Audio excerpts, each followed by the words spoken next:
d'abord sans doute la question qui intéresse le plus les Français en ce moment, celle des prix des carburants. Vous souhaitez, vous, chez les Insoumis, un blocage des prix, une taxation des super bénéfices de Total. Voici ce qu'a dit aujourd'hui Emmanuel Macron, on l'écoute. Aujourd'hui, il n'y a pas des producteurs ou que ce soit qui sont en train de faire beaucoup d'argent et qui font monter le prix à dessein. Il y a surtout un contexte géopolitique par ce blocus. Il y a des profits excessifs ou des comportements si je puis dire, un peu prédateurs ou spéculateurs, en effet, les différents pays, les Européens, devront y répondre. Vous êtes rassurée, Mathilde Panot, quand vous entendez ça?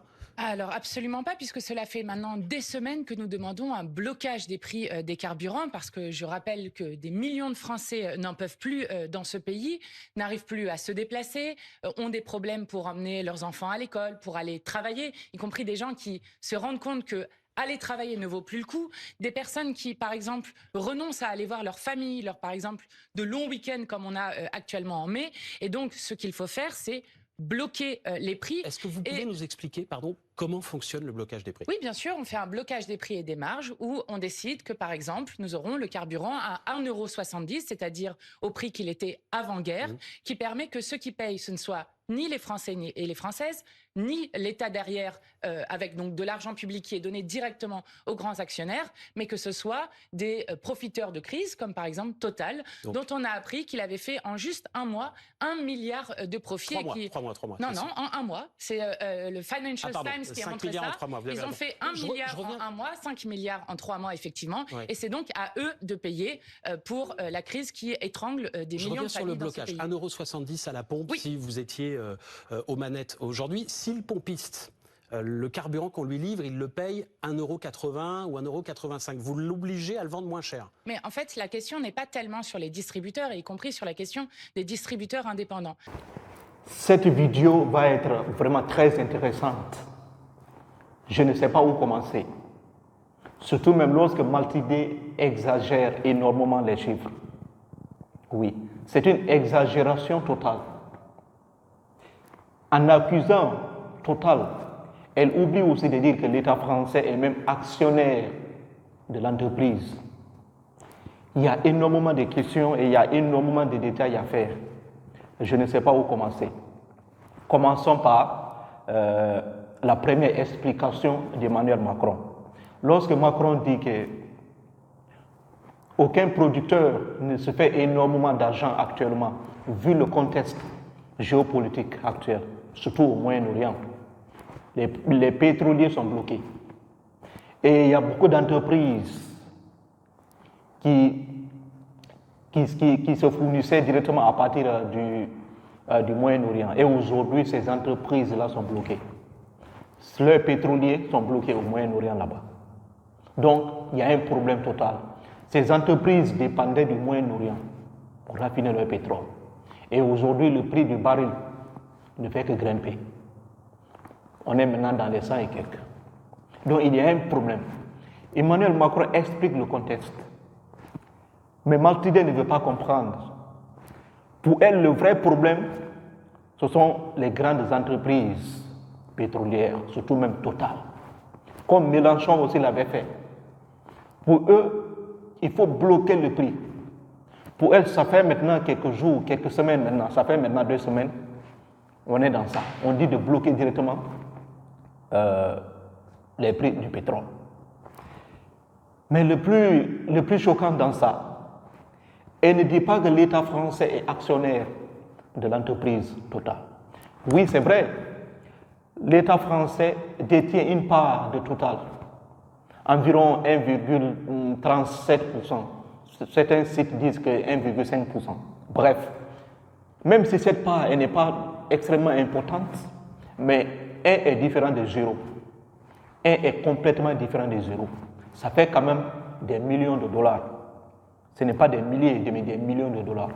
Donc, cette somme-là rentre dans la caisse de l'État. Les dividendes de Total, l'État français va prendre ses parts. Et directement, ça rentre dans la caisse de l'État. Ce qui permet que ça rentre directement dans le budget de l'État français. Ça, c'est un point très important. Et aussi même, indirectement aussi, ça profite aussi à la collectivité locale. Ça, c'est un point aussi très important. Donc, l'État français a une part dans cette entreprise. Maltidé n'a pas dit ça. Peut-être, je ne sais pas pourquoi elle n'a pas encore commencé, elle n'avait pas commencé par faire ces détails, parce que ces détails sont vraiment très importants. Ces explications, on comprend clairement que ces entreprises s'enrichissent sur le dos des Français. Bon, les parts de Total. Oui, c'est vrai, Total a fait énormément d'argent. En un mois, Total a gagné 1 milliard de dollars. En 3 mois, Total a gagné pratiquement 5 milliards de dollars. Mais ce n'est pas forcément 5 milliards. Selon le site officiel, c'est proche de 5 milliards. 4,96 comme ça. Mais ce n'est pas forcément cette somme. Donc, il y a une exagération totale. Mais on ne va pas trop s'attarder sur ça. De plus, là où c'est choquant, lorsqu'elle va dire que Total s'enrichit sur le dos des Français, parce que ses explications montrent clairement que c'est ça qu'elle voulait dire.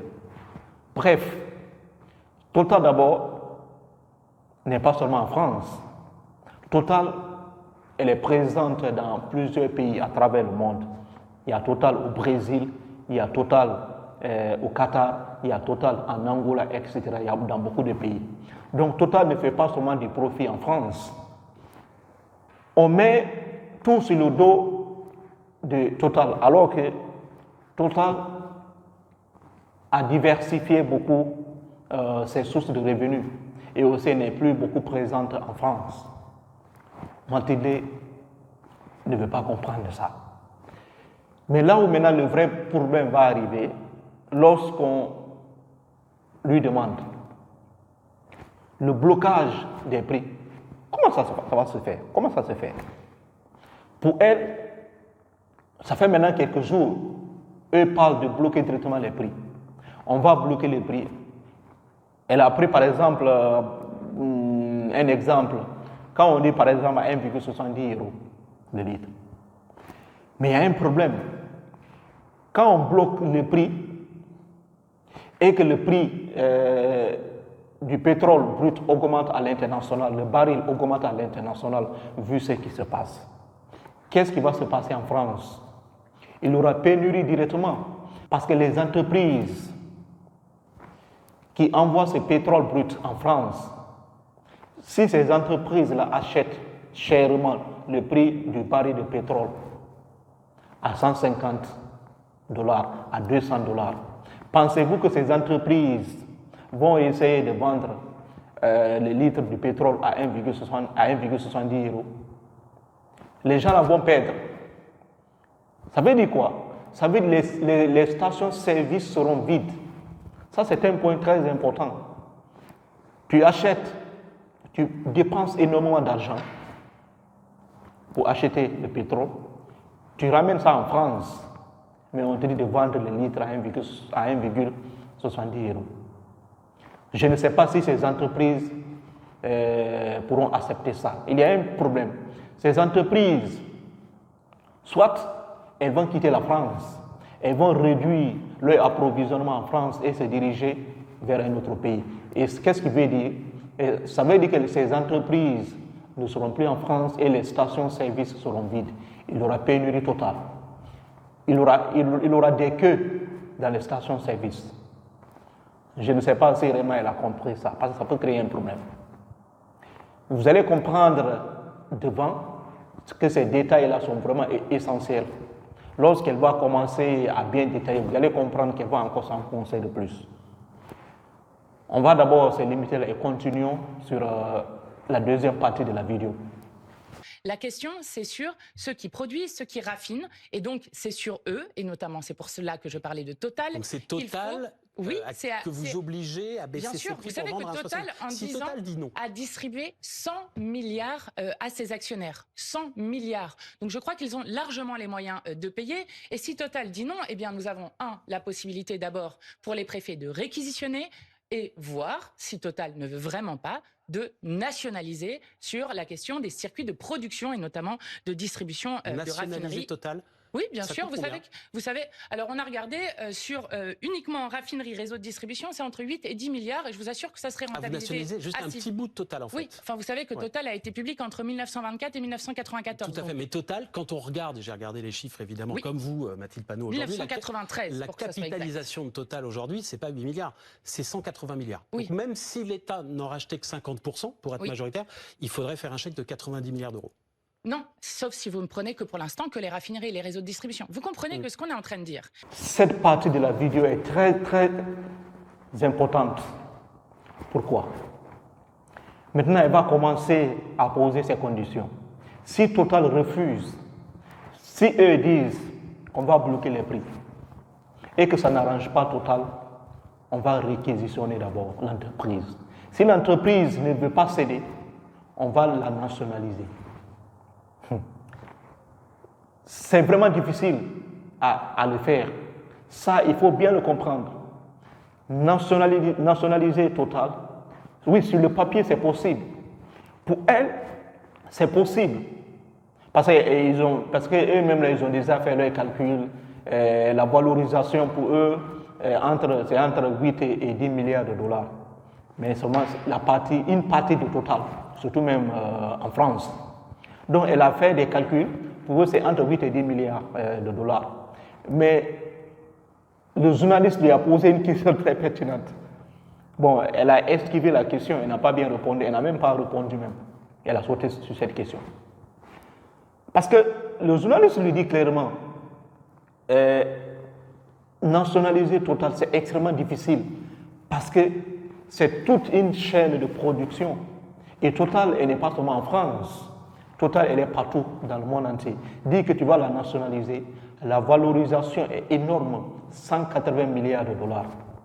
Mais comme Maltidé l'a dit, non, c'est une partie de l'entreprise. Même seulement 50% de Total, si vous nationalisez ça, c'est énormément beaucoup d'argent.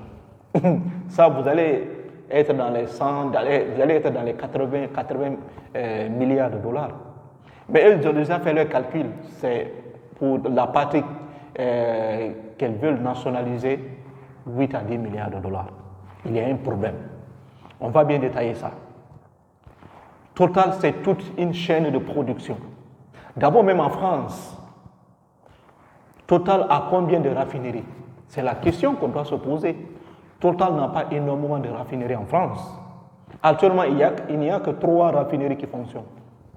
Les autres raffineries ont été transformées en biocarburant, ont été démontées et reconstruites en biocarburant. Donc les 3 raffineries qui fonctionnent actuellement en France, oui, ça c'est une grande partie, mais ça n'arrive même pas, c'est-à-dire à ce que Total gagne ailleurs, parce que Total n'est pas seulement en France. De plus, Total a combien de stations-service? Total, c'est entre 3200 3400 stations-service en France. Mais toutes ces stations-service n'appartiennent pas à Total. Ça aussi, il faut comprendre. D'autres utilisent juste le nom de Total. Donc ça, c'est un point essentiel. Si vous nationalisez cette partie, juste ce que vous êtes en train de dire, cela ne va rien faire à Total Énergie. Parce que ce que Total Énergie gagne ailleurs, c'est énorme. Vouloir nationaliser une petite partie alors que Total gagne des milliards de dollars ailleurs, comme vous-même vous avez donné des chiffres. Si vous nationalisez ça, cela ne va pas résoudre le vrai problème. Le vrai problème aujourd'hui de la France, ce n'est pas une question de nationaliser Total ou non. Le vrai problème aujourd'hui de la France, c'est comment résoudre cette crise à long terme. Comment prendre des précautions draconiennes à long terme pour résoudre le problème auquel la France est confrontée. Cette crise pétrolière. Ça, c'est extrêmement très important. Total Énergie, si vous dites que vous allez nationaliser toute cette chaîne de production, vous allez nationaliser d'abord, vous allez nationaliser les raffineries, les stations-service. Comme elle-même, là, elle a reconnu que ce n'est pas de cette façon qu'eux veulent procéder, il n'y a pas de problème. Mais comprenez juste que c'est très difficile. Un problème aussi va surgir lorsque vous nationalisez Total. Ça ne va pas résoudre le problème. Pourquoi ça ne va pas résoudre le problème? Parce que Total va continuer toujours à s'enrichir dans d'autres pays, hors de l'Union européenne, hors même de la France. Parce que Total a beaucoup de stations, a beaucoup de raffineries partout dans le monde entier. Vous avez maintenant nationalisé la raffinerie de Total, les stations de Total en France par exemple. Qui va vous fournir en pétrole brut? Qui va vous fournir en brut pour raffiner ça? Ça, c'est un sérieux problème. Vous serez toujours obligé d'aller chercher le brut ailleurs, au Moyen-Orient ou bien dans un autre pays. Si le prix du baril de pétrole augmente à l'international, vous serez obligé de payer au même prix et ramener ça en France pour la raffiner. Donc, si Total même encore vous donne le brut, ce qui va aussi permettre à Total de s'enrichir énormément d'argent, ça serait toujours la même chose. Si c'est Total qui vous donne encore le brut pour raffiner, Total va toujours continuer à gagner l'argent. Donc c'est un processus extrêmement complexe à réaliser. Si vous continuez à acheter le brut à l'international, raffiner en France, si le prix du baril de pétrole augmente par exemple à $200 ou bien à 150, prenons $150 le baril, l'État français ramène ça en France, l'État français décide de vendre le litre à 1,5 €, à 1,5 € ou bien à 1,70 € comme votre exemple.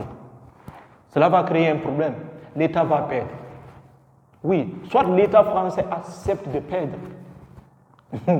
ou bien compenser la différence. C'est tout. L'État français peut compenser cette différence. C'est de ça qu'il s'agit.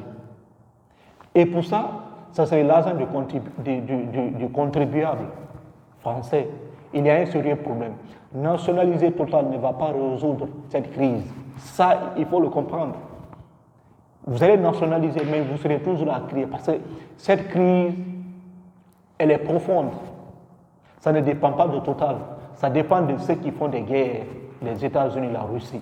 Ce sont ces pays-là qui font des guerres. Il faut le dire ainsi. Donc, comprenez que cette partie était vraiment essentielle. On va continuer.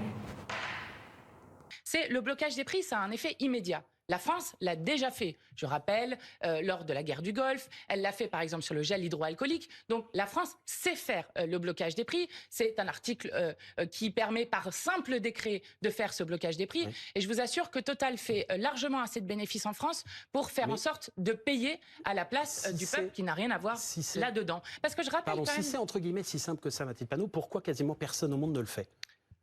Pourquoi personne au monde ne le fait? Je ne sais pas. Par exemple, vous regardez dans les Outre-mer, ça se fait. Le fait. Vous regardez par exemple les prix des carburants à La Réunion, ça se fait. Oui. Donc, mais on regarde, c'est vrai, quand on regarde la planète aujourd'hui, la Chine le fait, mais c'est pas forcément le modèle. La Hongrie le fait, c'est le seul pays, et la Corée du Sud l'a fait pendant 2 semaines avant d'arrêter. Oui, peut-être parce que vous regardez que vous avez des dirigeants qui préfèrent mettre de l'argent public plutôt que de forcer une multinationale à devoir payer. Par exemple, quand vous voyez Marine Le Pen qui propose une baisse de 1 centime par litre et qui est par exemple celle qui dîne secrètement avec Patrick Pouyanné, le PDG de Total, eh bien peut-être que tout cela a un lien. Nous ne voulons pas laisser les multinationales se gaver comme elles sont en train de le faire. Je rappelle que le pétrole qui est à la pompe est du pétrole qui vient d'avant la guerre, donc qui vient uniquement d'un phénomène de spéculation de la part de Total. Et donc nous voulons faire en sorte que ce soit eux qui payent et non pas le peuple de France. Cette partie aussi est très très importante à comprendre. Lorsqu'elle commence d'abord par toujours dire il faut bloquer les prix. Pour eux, le vrai problème aujourd'hui, c'est Total Énergie. Donc c'est Total le vrai problème. C'est Total qui doit résoudre cette crise. On commence d'abord par l'attaquer encore. Il faut bloquer les prix. Mais on lui demande, ceux qui ont déjà réussi à faire ça, parce que bloquer les prix, c'est très compliqué. Et ils vont prendre des exemples. Le journaliste va dire clairement, par exemple, la Chine. Oui, la Chine, on ne peut pas comparer la Chine à la France. La Chine fait parfois. Mais la Chine et la France ne sont pas les mêmes. Les contextes ne sont même pas les mêmes. Pourquoi? Parce que la Chine, Le système chinois est différent du système français. Parce que la Chine, le gouvernement contrôle tout. Le gouvernement détient le monopole. Le gouvernement chinois peut décider de fermer une entreprise à n'importe quel moment. Le gouvernement chinois vous impose ses principes, à prendre ou à laisser. Et la France, on dit la France, c'est le pays de la démocratie. En France, les entreprises sont souvent privées. C'est-à-dire, ce sont les privés qui détiennent les entreprises. Donc, ce n'est pas un même système. Si vous voulez que cette France rentre dans cette logique, alors on va parler de dictature. Oui, parce que la Chine, c'est un cas complètement différent. Ça, c'est un. Et aussi, la Hongrie que vous parlez là. La Hongrie avait bloqué le prix du pétrole en 2022. Mais la Hongrie, qu'est-ce qui s'est passé? C'est la même chose. Lorsque les gens ont bloqué le prix du pétrole, finalement l'État même était obligé d'abandonner cette méthode parce que ça n'a pas marché. Oui, parce qu'il y avait pénurie totale. Même certaines entreprises avaient commencé maintenant même à se déplacer, oui, à se diriger vers d'autres pays. Oui, d'autres entreprises avaient commencé à faire ça. Donc cela créait un problème énorme. Il y avait la quête totale même dans des stations-service, ce qui avait obligé l'État à revoir. Parce que les pétroliers, les entreprises pétrolières perdaient énormément d'argent. Tu ne peux pas payer ton pétrole brut à l'international chèrement et tu ramènes ça dans ton pays ou bien dans un autre pays. On te dit, il faut vendre ça à tel prix. Si ça ne t'arrange pas, tu seras obligé de quitter. Cela crée directement la pénurie. C'est pourquoi la Hongrie a abandonné cette méthode. La Corée du Sud aussi, c'était la même chose. La Corée du Sud aussi a abandonné. Ils ont compris que c'était un sérieux problème. Concernant le cas de la France a fait, oui, dans le passé, mais la France n'avait pas bloqué le prix du pétrole, non. La France n'a pas bloqué le prix du carburant. La France avait bloqué le prix des marges des pétroliers et des distributeurs. Oui, c'est ça. Ce sont les marges que l'État avait contrôlées, mais pas le prix du carburant. La France n'a jamais essayé clairement de bloquer le prix du carburant. C'était les marges gagnées par les pétroliers et aussi les distributeurs. C'est ça que l'État avait contrôlé. L'État ne voulait pas que ces entreprises-là augmentent beaucoup les marges. Donc l'État avait contrôlé ça. Ça, c'est très important. Et aussi, elle va accuser Marine Le Pen de pouvoir faire une simple baisse de 1 centime d'euro le litre. Mais on se pose la question, elle-même là, qu'a-t-elle fait? Quelle est sa méthode concrète pour résoudre ce problème auquel la France est confrontée? C'est la question qu'on se demande. Parce qu'aujourd'hui, il ne s'agit pas de parler seulement du pétrole, carburant, non. C'est comment résoudre ce problème à long terme.